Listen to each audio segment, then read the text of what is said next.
கரூர் பிரச்சாரத்தில் 41 பேர் உயிரிழந்த வழக்கு தொடர்பாக சிபிஐ விசாரணைக்கு ஆஜராக தவேக தலைவர் விஜய் டெல்லி வந்துள்ள நிலையில் சற்று நேரத்தில் சிபிஐ விசாரணை நடைபெறவுள்ளது.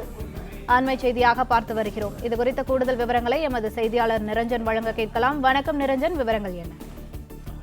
விஜய் தற்பொழுது டெல்லியில் இருக்கக்கூடிய முனையம் 4 டெர்மினல் 4 அவர் வந்திறங்கி இருக்கிறார். அவரது வாகனம் என்பதும் புறப்பட்டிருக்கிறது. அவர் தற்பொழுது நேரடியாக டெல்லியில் இருக்கக்கூடிய சிபிஐ தலைமை அலுவலகத்திற்கு வருகை தர இருக்கின்றார். அவர் முதலில் ஹோட்டல் சென்று விட்டுதான் வருவார் என்று எதிர்பார்க்கப்பட்டிருந்த நிலையில் அவரது வாகனம் சற்று தாமதமாகி இருக்கிறது.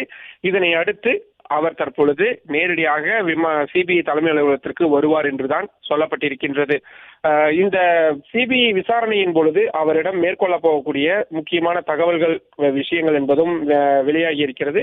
குறிப்பாக அவரது வாகனம் ஏன் கரூருக்கு தாமதமாக வந்தது, அதற்கான காரணம் என்ன உள்ளிட்ட விஷயங்கள் கேட்கப்படும்.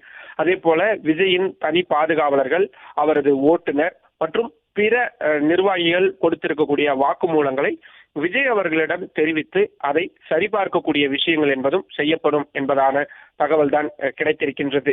மிக முக்கியமாக எத்தனை மணிக்கு அவரது ஷெட்யூல் என்பது போடப்பட்டிருந்தது, எத்தனை மணிக்கு அவர் வருவதாக இருந்தது, யார் யாரெல்லாம் உடன் வருவதாக இருந்தது போன்ற விஷயங்களை எல்லாம் கேள்விகளாக தயாரித்து அதைத்தான் விஜய் அவர்களிடம் கேட்பார்கள் என்று எதிர்பார்க்கப்பட்டிருக்கின்றது. இன்றைய விசாரணையின் பொழுது விஜய் அவர்களுடன் உடன் வந்திருக்கக்கூடியவர்கள் ஜெகதீஷ் பழனிசாமி என்ற அவருடைய PA, அதே போல அருண்ராஜ், ஆதவ் அர்ஜுனா, அவருடைய தனிப்பட்ட ஓட்டுநராக இருக்கக்கூடிய C. ராஜேந்திரன், பர்சனல் செக்யூரிட்டியாக இருக்கக்கூடிய நயீம் உள்ளிட்டோரும் வந்திருக்கிறார்கள் என்பதாக சொல்லப்பட்டிருக்கிறது.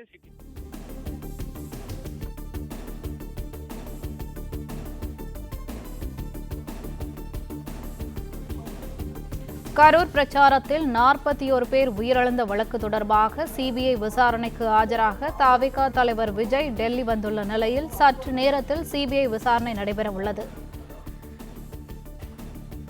சிபிஐ விசாரணைக்கு ஆஜராக தவேக தலைவர் விஜய் டெல்லி வந்துள்ள நிலையில் பலத்த பாதுகாப்புடன் சிபிஐ அலுவலகம் செல்கிறார் விஜய். அண்மை செய்தியாக பார்த்து வருகிறோம்.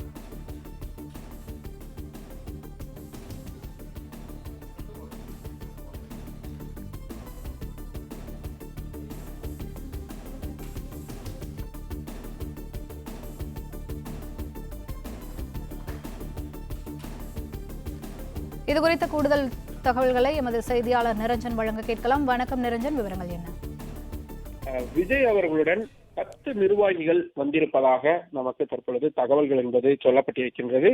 விஜய், அதே போல ஜெகதீஷ் பழனிசாமி, அருண்ராஜ், ஆதவ் அர்ஜுனா, C. ராஜேந்திரன், நயீம் மற்றும் ரஷீத் வெற்றிவேல், விஷ்ணு ரெட்டி, ராம்குமார், CTR நிர்மல்குமார் என்ற இந்த 10 பேர் விஜயுடன் சேர்த்து 10 பேர், விஜய் அல்லாமல் 9 பேர் வந்திருக்கிறார்கள் என்பதாக சொல்லப்பட்டிருக்கின்றது. ஏற்கனவே விஜய் அவர்கள் கரூரில் வேலுச்சாமிபுரத்தில் அந்த பிரச்சாரம் நடந்த பொழுது என்ன நடந்தது, ஏதேனும் பிரச்சனைகள் அங்கு நடந்ததா, துயர சம்பவம் நடந்ததற்கு பிறகான செயல்பாடுகள் எவ்வாறு இருந்தது, ஆம்புலன்ஸ்கள் எப்பொழுது வந்தது, சிகிச்சைகள் எப்பொழுது கிடைக்கப்பெற்றது போன்ற விஷயங்களை தவேக நிர்வாகிகளிடமும் கேட்டிருந்தார்கள். அதே பக்கம் இன்னொரு பக்கம் கரூர் மாவட்ட ஆட்சியர், SP உள்ளிட்ட அதிகாரிகளிடமும் கேட்கப்பட்டிருந்தது. இவை அனைத்துமே ஒரு கேள்வி மாதிரி தனியாக தயாரிக்கப்பட்டு அவை அனைத்தும் விஜய் அவர்களிடம் இன்றைய தினம் சரிபார்க்கப்படும். உதாரணத்திற்கு, எத்தனை மணிக்கு விஜய் அவர்கள் அவரது வீட்டிலிருந்து புறப்பட்டார் என்ற ஒரு கேள்வி இருக்கிறது என்றால், இந்த ஒரு கேள்வி என்பது இந்த விசாரணைக்கு உட்படுத்தப்பட்ட அத்தனை பேரிடமும் கேட்கப்பட்டிருக்கும். அதை இவர்கள் வெரிஃபை செய்வார்கள். அதே போல வேலுச்சாமிபுரத்திற்கு எத்தனை மணிக்கு விஜயுடைய வாகனம் வந்தது என்ற ஒரு கேள்வி இருக்கிறது என்றால், அந்த கேள்வி விசாரணைக்கு உட்படுத்தப்பட்ட அத்தனை அதிகாரிகள் மற்றும் தவேக நிர்வாகிகளிடம் கேட்கப்பட்டிருக்கும். அதே கேள்வி விஜய் அவர்களிடமும் இன்றைய தினம் கேட்கப்படும். இதில் யார் மாற்றி சொல்கிறார்கள், பிறலான தகவல்களை யார் சொல்கிறார்கள், முரணான விஷயங்களை யார் பகிர்ந்து கொள்கிறார்கள் போன்றவையெல்லாம் தனித்தனியாக எடுத்துக் கொள்ளப்படும். விஜய் அவர்கள் டெல்லிக்கு வரவழைக்கப்பட்டிருப்பதற்கான மிக முக்கியமான காரணம், இந்த விவகாரத்தில் சார்ஜ் ஷீட் என்று சொல்லப்படக்கூடிய குற்றப்பத்திரிகை தயாரிக்கக்கூடிய பணிகளை சிபிஐ அதிகாரிகள் மேற்கொண்டிருக்கின்றார்கள். விரைவில் அந்த குற்றப்பத்திரிகையானது நீதிமன்றத்தில் தாக்கல் செய்யப்படும் பொழுது விஜய் அவர்கள் தான் இந்த விவகாரத்தை பொறுத்தவரை பிரைம் மெம்பராக இருக்கிறார். அதாவது அவரை சுற்றிதான் அனைத்து விஷயங்களும் மேற்கொள்ளப்பட்டிருக்கிறது. அவரது பிரச்சாரத்திற்கு தான் அனைத்து ஏற்பாடுகளும் செய்யப்பட்டிருக்கிறது. அவரது வாகனம் அந்த இடத்திற்கு வந்த பொழுது இவையெல்லாம் நடந்திருக்கின்றது. எனவே அவரது கருத்துக்களை பதிவு செய்வது என்பது மிக மிக முக்கியம். இல்லை என்றால் நீதிமன்றம் நிச்சயமாக கேள்வி எழுப்பும். குறிப்பிட்ட அவரிடம் என்ன மாதிரியான, ஏனென்றால் வாகனத்தை ஓட்டி வந்த ஓட்டுநரிடம் அவர் விசாரணையை நடத்தி இருக்கிறார்கள் என்னும் பொழுது அதில் பயணித்த அனைவரிடமும் விசாரணை நடத்தப்பட வேண்டும் என்பது ரொம்பவும் இயல்பான ஒரு விஷயம். அந்த வகையில் விஜய் அவர்களிடம் இந்த விசாரணை என்பது மேற்கொள்ளப்பட வேண்டியது மிகவும் அவசியமாகின்றது. அந்த அடிப்படையிலும் இன்றைய விசாரணையில் முக்கியமான கேள்விகள் தயாரிக்கப்பட்டு அவை பதிவும் செய்யப்படும். மிக முக்கியமாக குற்றப்பத்திரிகையில் விஜய் அவர்களுடைய இந்த தகவல்கள் அனைத்தும் பதிவு செய்யப்படும். அதற்கு பிறகுதான் இந்த விவகாரத்தில் யார் யாரெல்லாம் மேற்கொண்டு சேர்க்கப்பட வேண்டும், இன்னும் யார் யாரெல்லாம் விசாரணை வளையத்திற்குள் கொண்டு வரப்பட வேண்டும், குற்றப்பத்திரிகையில் யார் யாரது பெயர்கள் எல்லாம் இடம்பெற வேண்டும் போன்ற விஷயங்கள் எல்லாம் தெரிய வரும். அந்த அடிப்படையில் பார்த்தால் இன்றைய விசாரணை என்பது மிக மிக முக்கியமானது. விஜய் அவர்களுக்கும் சரி, தாவேகாவிற்கும் சரி, இந்த கரூர் துயர சம்பவம் வழக்கு சம்பந்தமான அனைவருக்குமே இது ரொம்பவும் முக்கியமான நாள்.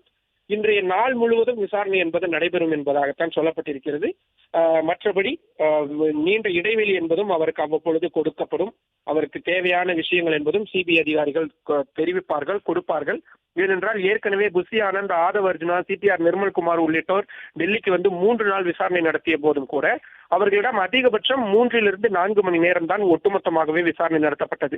மற்ற நேரங்களில் அவர்கள் அந்த கான்பரன்ஸ் ரூம்களில் அமைதியாக உட்காரதான் அனுமதிக்கப்பட்டிருந்தார்கள்.